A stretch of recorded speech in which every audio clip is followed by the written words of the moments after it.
Existe uma categoria de pessoas para as quais, talvez, não devêssemos demonstrar bondade excessiva.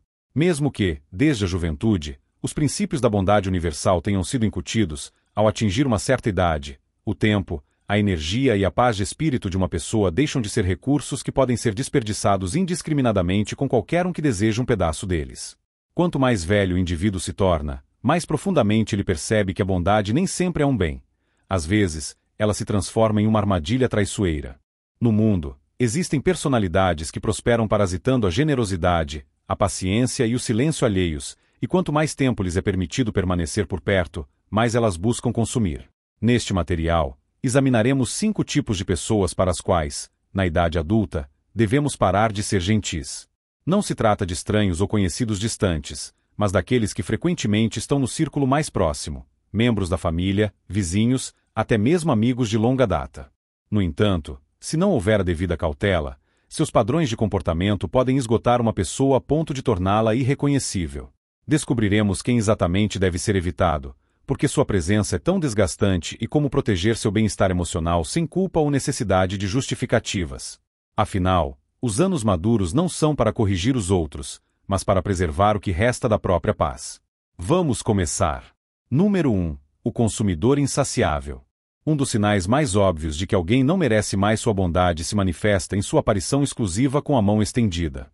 Este tipo de personalidade é bem conhecido por muitos.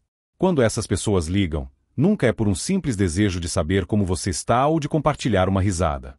A ligação delas sempre precede um pedido de algo, um favor, uma carona, um empréstimo, seu tempo pessoal.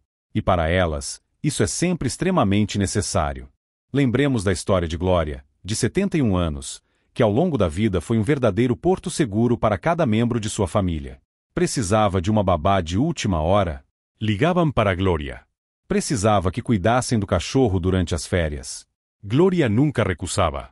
Mas, com o tempo, ela chegou a uma amarga constatação. Quando chegava o seu próprio aniversário, o telefone permanecia em silêncio. Quando ela ficou doente por uma semana inteira, ninguém lhe trouxe sopa ou sequer enviou uma mensagem. Foi então que ela percebeu: esses relacionamentos eram desprovidos de reciprocidade. Ela invariavelmente atuava como a parte que dava, e sua generosidade nunca encontrava eco.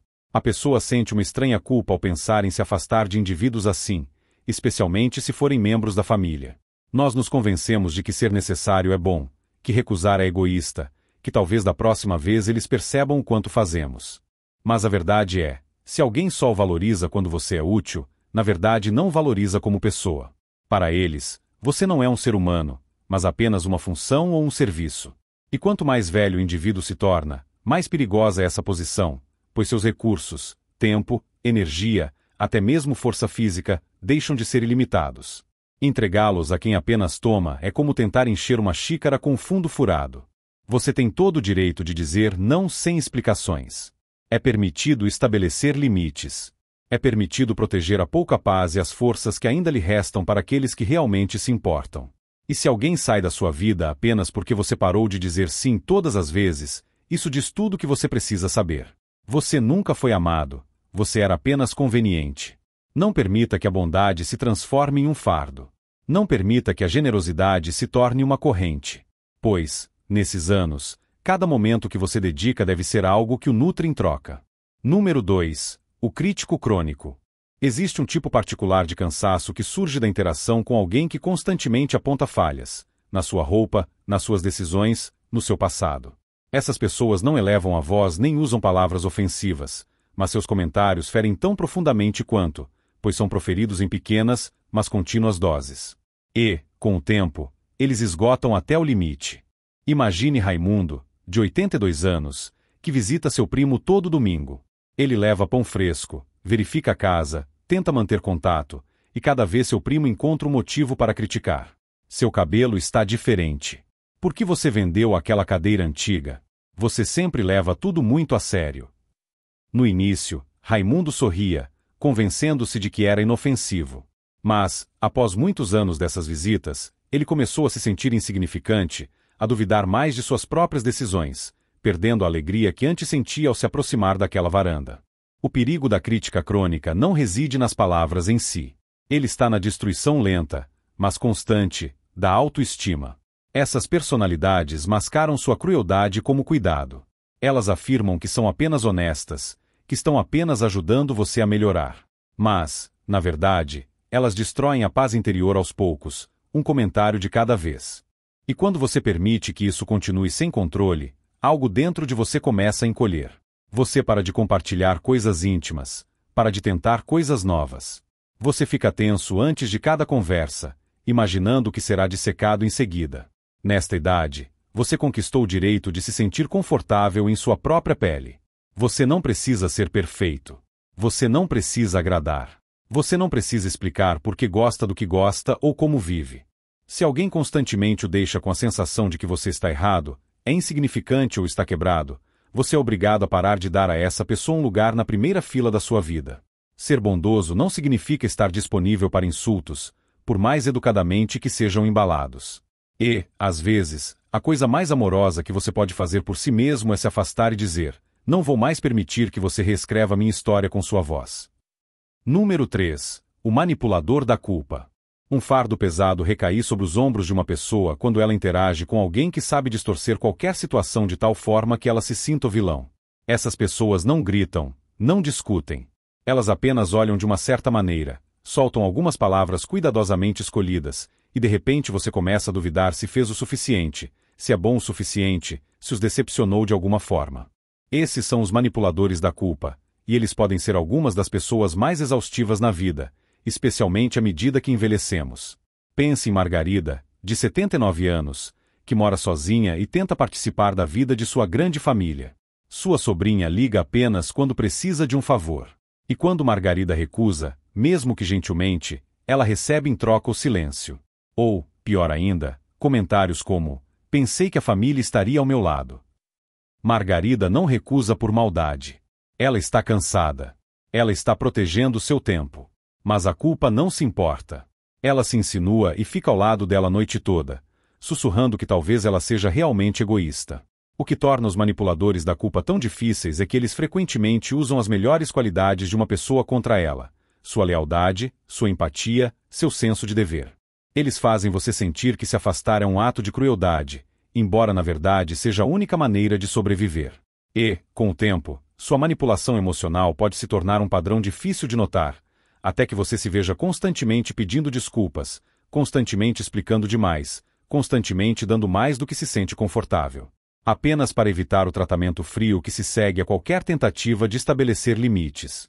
Aqui está a verdade: você não deve sua paz a ninguém. Você não precisa explicar cada não.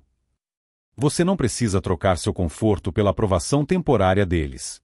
Se alguém não consegue amá-lo, a menos que você se esforce ao máximo por ele, isso não é amor. É uma alavanca. E você não é uma ferramenta. Você não é uma babá para as feridas emocionais de outra pessoa só porque é mais velho e tem mais tempo. Seu coração não é um capacho. E a culpa nunca deve ser o preço que você paga para dizer o que precisa. Da próxima vez que alguém tentar fazê-lo sentir culpa por estabelecer um limite, que isso seja um sinal para não ceder, mas para se afastar ainda mais. Porque a paz não é algo que você pede. É algo que você protege. Número 4. O concorrente oculto. Nem todo malfeitor mostra abertamente sua face. Alguns sorriem, dizem palavras gentis e até fingem torcer sinceramente por você. Mas, sob essa máscara, esconde-se algo diferente, uma rivalidade silenciosa e persistente.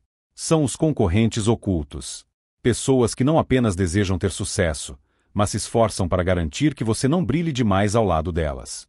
Talvez você conheça alguém como Helena, de 76 anos, que se matriculou em uma aula de arte local após muitos anos adiando sua criatividade. Ela estava nervosa, mas orgulhosa de si mesma por ter recomeçado. Sua amiga de longa data, Judite, também se juntou, afirmando que queria apoiá-la, mas semana após semana, Judite encontrava maneiras sutis de minar sua confiança. Seu trabalho é interessante, muito ousado para sua idade. Ou, gosto de como seu parece despreocupado. Acho que a técnica não é tudo. À primeira vista, parecia amigável, mas para Helena, isso minava sua confiança até que ela começou a duvidar se pertencia ali. Concorrentes ocultos não atacam diretamente. Eles usam a comparação como um bisturi, silenciosa, afiada e difícil de rastrear. Eles sempre parecem ter uma história um pouco melhor, uma viagem mais emocionante, um elogio maior de alguém que ambos conhecem. E quando você está perto deles, nunca se sente totalmente reconhecido, apenas tolerado, ou, pior ainda, diminuído. O perigo aqui não é apenas o que eles dizem, mas como isso faz encolher. Você para de compartilhar suas vitórias. Você duvida do seu crescimento. Você aprende a diminuir sua luz para que a deles pareça mais brilhante. E isso não é amizade. É rivalidade disfarçada de intimidade.